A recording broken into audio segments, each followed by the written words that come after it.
Peuple français, bonjour. En tant qu'homme politique dans la région de Hauts-de-France et dans le département de l'Oise, il est important d'éclairer, en tout cas, les électeurs, ne pas rester simplement des caisses d'enregistrement ou dans l'accompagnement des autres. Ils doivent être connus, en tout cas de nos électeurs, et aussi nos prises de position. La Covid-19. Il fallait reconfiner à temps les Français, car gouverner, c'est prévoir, et ne rien prévoir, c'est courir sa perte, dira Émile de Girardin dans la politique universelle en 1852. Oui, le retour à l'attestation. Il va falloir ajouter une case essentielle sur la dite attestation, c'est-à-dire le numéro SIRET de la société. Et le dernier numéro ou le nombre se situant sur le SIRET va servir d'identifier les entreprises portant le nombre impair ou pair.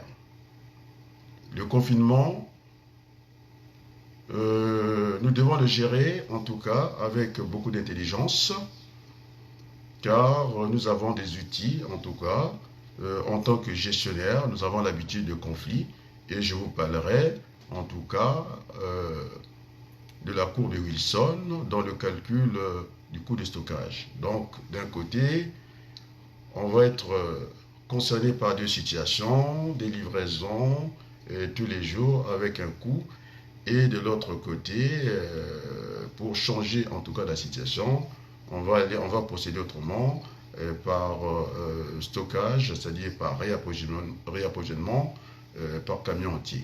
Alors là, les conflits est là, comment faire? Eh bien, vous avez cette parabole-là, c'est d'aller chercher en tout cas l'équilibre, c'est ce qu'on appelle la quantité économique. Nous avons ces virus qui deviennent de plus en plus agressifs, et je n'ai pas compris comment dans ce conseil, je ne sais pas, de guerre, on a décidé qu'il fallait faire un couvre-feu, alors que la nuit, il y a moins de gens qui circulent. Donc je n'ai pas compris ce paradoxe-là. C'est bien au contraire, la journée qu'il fallait mettre le paquet. Bon, en tout cas, j'ai le sentiment d'avoir été entendu par les autorités françaises sur la question du reconfinement. Seulement, je vais le redire sous forme pas de métaphore, d'anaphore. Donc il va falloir par la suite aller chercher l'équilibre général dans l'économie sociale par le travail en rotation. Il faut éviter de sacrifier certaines corporations à l'autel de la pandémie du coronavirus, la Covid-19. C'est l'homme qui propage le virus, c'est-à-dire l'agent vecteur. Je crois savoir que les restaurants des hôpitaux continuent à fonctionner pour les biens des patients. Et donc, je ne vois pas où est le problème pour les Français qui travaillent dans la restauration. Le travail par rotation va permettre de faire fonctionner, je dis bien, tous les métiers en France. Je vais m'expliquer. Lorsque l'entreprise est saturée au niveau de ses capacités de production, on peut démarrer une entreprise à 1 fois 8, après on bascule à 2 fois 8, et puis on fait 1, 3, 8. Donc, je ne sais pas où est-ce qu'on va fouiller les choses, et donc c'est comme ça qu'il faut travailler. Alors, je regardais ce matin en prenant le code APE, c'est-à-dire activité principale exercée par la société Conforama, et j'ai essayé de tirer toutes les entreprises. C'est vrai qu'ils ont le même code APE dans leur activité principale, mais lorsqu'on regarde filiale par filiale, et donc ils n'ont pas la même immatriculation. Nous avons 10 chiffres. Les 0 à 9, nous avons 10 chiffres. C'est de classer les entreprises côté qui ont les chiffres impairs et puis qui ont les chiffres pairs et de procéder aux rotations. Alors, je n'ai pas compris pourquoi l'université serait fermée, Alors qu'avec cette méthode, en tout cas, ce que j'ai appelé de rotation, facilement on peut résoudre les problèmes. Donc il faut éviter de casser toute une corporation parce que non, ils ne supportent pas tous les péchés de la terre.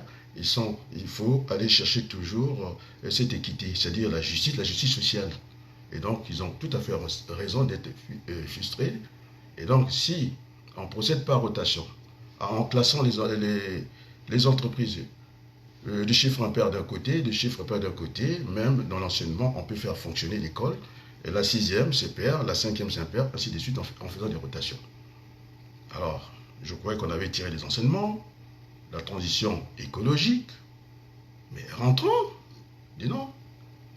Vous savez, pour la petite histoire, lorsque Madame Aubry avait pensé à la réduction du temps de travail, à cette époque-là, on travaillait 39 heures, il fallait passer à 35 heures, très bonne mesure. Ça permet aussi de faire entrer d'autres individus dans le marché de l'emploi. Et donc, c'était bien réfléchi, sauf que les mesures d'accompagnement n'ont pas suivi.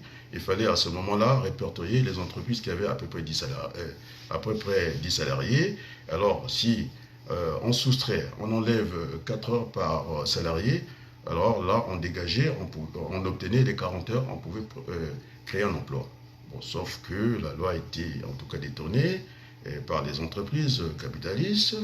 Et bien c'est là, ils ont mis le travail qui était fait en tout cas en 39 heures, on s'est retrouvé avec un changement de planning et tout ça.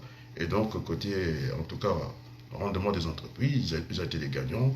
Et d'ailleurs, en réduisant le travail, on a vu le discours du président Sarkozy, travailler plus pour gagner plus. Non. Et pourtant, lorsqu'il est arrivé au pouvoir, le président Sarkozy, avec une majorité, je pense qu'il n'a pas touché autant de 5 heures. Donc il faudrait qu'on arrive à mentir, il faut qu'on arrête à mentir les Français. Et donc la France, pour le moment, ne caracole pas parmi les dernières économies du monde. Nous avons 35 heures, à côté les Anglais, ils font 50 heures. Je ne pense pas que nous avons décroché au niveau de la compétition économique. Donc il va falloir concilier l'économie et le social. Donc moi, en tant qu'économiste, je suis gestionnaire, et donc nous avons l'habitude des conflits. C'est pourquoi je vous ai parlé de la courbe de Wilson. Cette contradiction, donc il faut chercher l'équilibre général. Et donc il est hors de question, en tant qu'homme politique, de s'en prendre à une corporation, c'est-à-dire la restauration. Je pense que, et là, je viens ce matin pour plaider pour eux. Si l'hôpital, les restaurants des hôpitaux fonctionnent, je ne vois pas où il y a des problèmes. Donc si on procède par rotation, on trouvera l'intérêt pour tout le monde. Voilà ce que je voulais dire ce matin. Bon, j'ai d'autres charges qui m'attendent assez rapidement. Et donc, c'était ne pas parler après le Premier ministre. C'est un peu le médecin après la mort. Donc, j'ai essayé d'apporter quelques arguments. J'espère qu'il sera pris en compte. Je le sais d'avance pourquoi. Non seulement que je suis suivi par la plupart des hommes politiques et puis les citoyens de mon département de l'Oise, et même au-delà. Ils viennent de temps en temps voir un peu ce que je dis. Et donc, je pense que ce n'est pas une peine perdue. C'est maintenant ou jamais. Et ne pas parler après. C'est comme quand on est maire, vous demandez à l'assistance, est-ce qu'il y a quelqu'un qui fait une objection pour ce mariage, qui lève son doigt, qui le dise. Après, il faut la fermer. Et donc, c'était utile pour moi, ce matin, de dire, de parler avant le Premier ministre de la France, pour lui dire, voilà, vous allez un peu trop vite en besogne. Je pense que nous sommes une démocratie. Il ne faudrait pas que la parole vienne d'en haut. Il faut aussi écouter la fronde en bas. Donc, il faut croiser cette verticale avec cette horizontale pour trouver, en tout cas, le juste milieu. Bon, en tout cas, pressé par le temps, je vais pouvoir vous laisser. Je suis appelé à d'autres fonctions. Et donc, merci beaucoup.